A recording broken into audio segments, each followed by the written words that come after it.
नमस्कार, मैं अजय कुमार।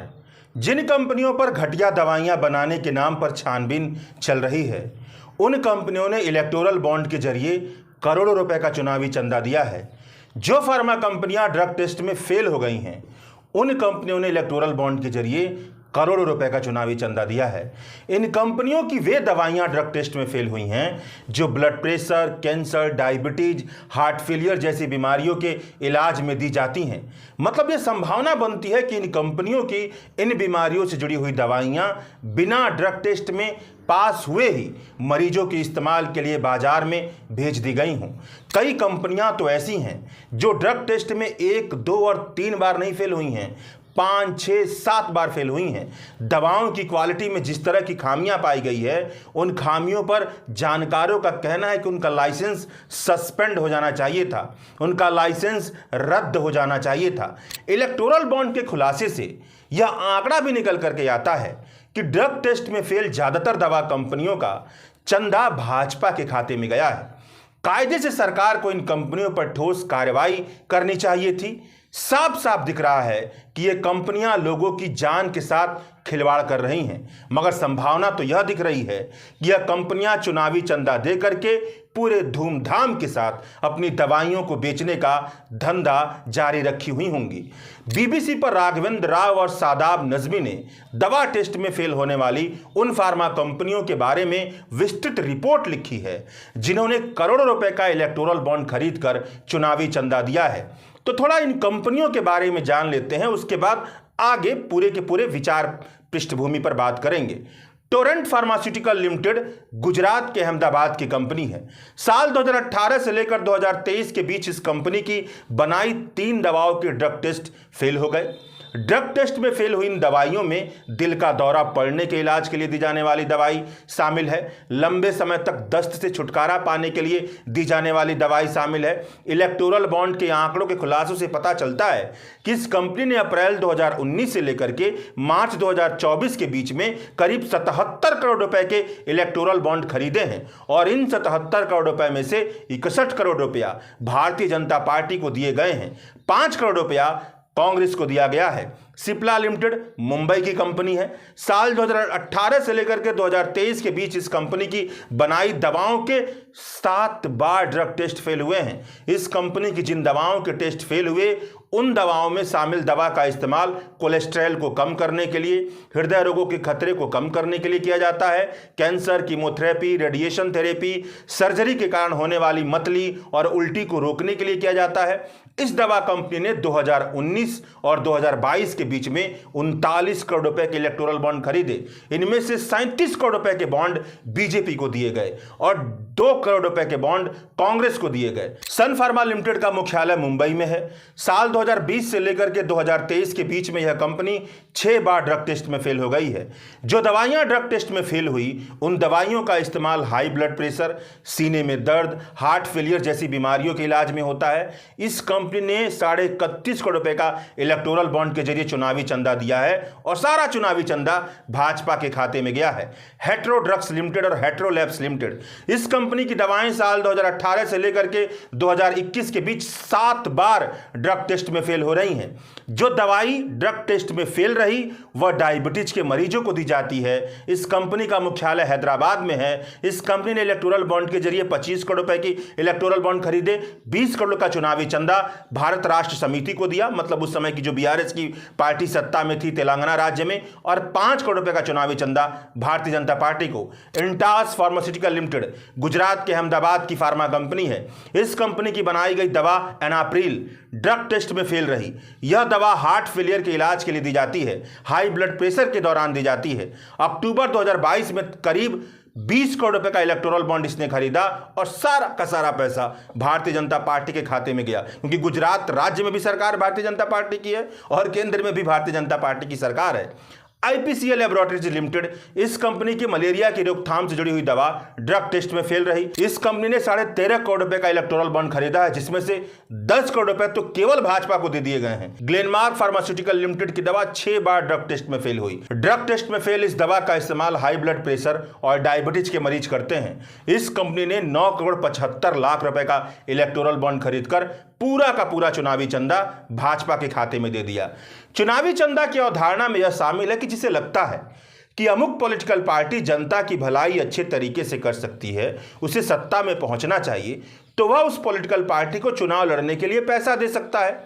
लेकिन यहां पर क्या हो रहा है, दवा कंपनियां दवा बनाने के टेस्ट में फेल हो रही हैं। मरीजों का इलाज होने के बजाय मरीजों के जान को खतरे में डाला जा रहा है, और यही दवा कंपनियां इलेक्टोरल बॉन्ड के जरिए करोड़ों रुपए का चुनावी चंदा दे रही हैं।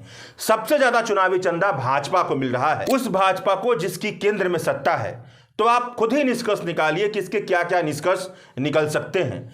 आप सबने अपनी जिंदगी में महंगी दवाओं की मार जरूर झेली होगी।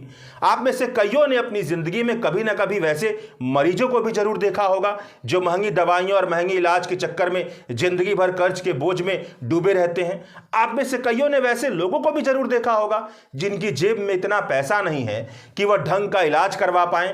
अगर इलाज करवा भी लें तो महंगी दवाइयों का जुगाड़ कर पाएं, इसलिए दर्द सहते रहते हैं मगर बीमारी से मुक्ति नहीं ले पाते हैं। आपने वह खबरें भी पढ़ी होंगी कि दवाई खाने और सिरप पीने की वजह से हो गई मौत। इस तरह से दवाइयों की दुनिया में मौजूद बदहाली को लेकर के आप सबके मानस में किसी ना किसी तरह की अनुभव जरूर होंगे। जो सरकार और नागरिकों के बीच के रिश्ते को समझते हैं वह झल्ला कर कहते भी होंगे कि सरकार इन परेशानियों को ठीक क्यों नहीं करती है। टेलीविजन मीडिया वालों पर गुस्सा भी करते होंगे कि यह सब अनर्गल मुद्दे दिखाते हैं मगर जरूरी मुद्दे क्यों नहीं दिखाते। मोदी 400 पार घंटे भर फिजूल बस इस विषय पर चल रही है, मगर एक बार भी मोदी जी से नहीं पूछेंगे कि भारत की मेडिकल की दुनिया इतना बुरा हाल वहां पर है, इसके बारे में आप क्या कर रहे हैं। मेडिकल दुनिया से जुड़े इन फार्मास्यूटिकल कंपनियों के बारे में इसी आंकड़े से, इलेक्टोरल बॉन्ड के आंकड़े से निकल कर आया है कि तकरीबन 35 फार्मास्यूटिकल कंपनियों ने, मतलब दवा बनाने वाली कंपनियों ने करीब 799 करोड़ रुपए का इलेक्टोरल बॉन्ड खरीदकर चुनावी चंदा दिया है। इनमें से 7 फार्मास्यूटिकल कंपनी ऐसी है जिन्होंने इलेक्टोरल बॉन्ड खरीदकर चुनावी चंदा तब दिया जब उन पर खराब किस्म की दवाई बनाने के आरोप में छानबीन चल रही थी। दवा बनाने वाली कंपनियों को रेगुलेट करने का काम ड्रग्स एंड कॉस्मेटिक एक्ट 1940 के जरिए किया जाता है। यह कानून राज्य के अधीन फूड एंड ड्रग एडमिनिस्ट्रेशन नामक संस्था को यह शक्ति देती है कि वह दवा बनाने वाली कंपनियों के मैन्युफैक्चरिंग यूनिट की छानबीन करे और यह भी पता लगाए कि बाजार में बेचे जाने के लिए तैयार दवाइयों की क्वालिटी कैसी है। अगर कोई दवाई क्वालिटी टेस्ट को पास नहीं कर पाती है तो किसी भी राज्य की फूड एंड ड्रग्स एडमिनिस्ट्रेशन उस दवा की कंपनी को नोटिस भेज सकती है, मगर दवा की कंपनी पर दंडात्मक कार्रवाई करने का अधिकार, जैसे कि दवा की कंपनी के मैन्युफैक्चरिंग के अधिकार को सस्पेंड कर देना, दवा की कंपनी के मैन्युफैक्चरिंग के लाइसेंस को कैंसिल कर देना, इस तरह के अधिकार केवल और केवल उस राज्य के पास ही हैं जिस राज्य में कंपनी की मौजूदगी होती है। Indian journal of medical ethics के संपादक अमर जिसानी स्क्रॉल से बात करते हुए बताते हैं कि हम अक्सर राज्य और केंद्रीय स्तर पर दवा रेगुलेटर करने वाली संस्थाओं का बहुत ढीला ढाला रवैया देखते हैं। एक लिहाज से कहा जाए तो भ्रष्टाचार की किस्म वाला रवैया। इसलिए इसमें किसी तरह की आश्चर्य की बात नहीं होनी चाहिए कि अगर फार्मा कंपनियों ने रेगुलेटरी मसलों पर किसी तरह की छूट लेने के लिए पॉलिटिकल पार्टियों को चुनावी चंदा दिया हुआ। मेडिकल क्षेत्र के कई जाने माने विशेषज्ञों का यह भी कहना है कि दवाइयों के रेगुलेशन का क्षेत्र तो केवल एक क्षेत्र है जहां पर लेन देन की संभावना दिखती है, मगर इसके अलावा भी कई क्षेत्र होते हैं जहां से सरकार से दवा कंपनियों के लेन देन की संभावना दिखती है। हो सकता है कि दवा कंपनियों ने सरकार को इसलिए चुनावी चंदा दिया हो ताकि महंगी होती दवाइयों पर किसी तरह का लगाम न लगे। हो सकता है कि इसलिए चुनावी चंदा दिया हो ताकि उन्हें सस्ते में फैक्ट्री लगाने के लिए जमीन मिल जाए, टैक्स एग्जेम्पशन मिल जाए, नीतियां इस तरीके से बनाई जाएं कि बहुत ज्यादा लगाम न लगे उन पर, आराम से वो प्रॉफिट पर प्रॉफिट कमा पाएं। इसके अलावा इस बात पर भी ध्यान दिया जाना चाहिए कि अब दवा बनाने वाली कंपनी नून तेल आलू बैंगन बनाने वाली कंपनी तो होती नहीं है कि लोगों को नंगी आंखों से ही पता चल जाए कि दवा अच्छी है या खराब है, दवा की कीमत ज़्यादा वसूली जा रही है या कम। यह काम या तो केवल डॉक्टर कर सकता है या दवा बनाने वाली कंपनी कर सकती है, जो यह बता दे कि जो दवा दी जा रही है वह सही गुणवत्ता वाली दवा है या नहीं, उसके लिए सही कीमत वसूली जा रही है या नहीं। इसलिए दवाई के क्षेत्र में बहुत बड़ा भ्रष्टाचार का रैकेट चलता रहता है। इस रैकेट को तोड़ने की जिम्मेदारी और ताकत केवल सरकार के पास है। अगर दवाई महंगी है तो सरकार की जिम्मेदार है, अगर दवाई खराब है तो सरकार ही जिम्मेदार है। अगर इन पर कोई कार्रवाई नहीं हो रही है तो सरकार भ्रष्ट है। सरकार भ्रष्ट कैसे है? इसे इलेक्टोरल बॉन्ड के जरिए दवा कंपनियों को दिए गए चुनावी चंदे वाले मामले से एक नमूना तो यह समझ में आता है कि सरकार ऐसे मामलों पर भ्रष्ट किस तरीके से हो सकती है। दवा बनाने वाली कंपनियों के अलावा एक यशोदा सुपर स्पेशलिटी हॉस्पिटल भी है।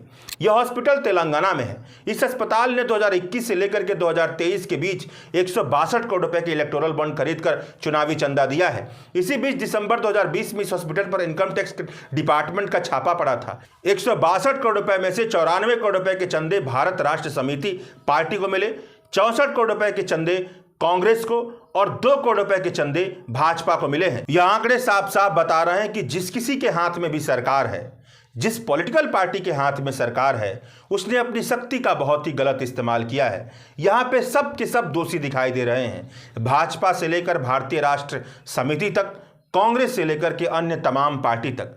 अब चलते चलते अरबिंदो फर्म की कहानी तो सुन ही लीजिए। इस कंपनी का रिश्ता अरविंद केजरीवाल की गिरफ्तारी से है। अरविंद केजरीवाल को शराब नीति घोटाले के आरोप में जेल में भेज दिया गया है।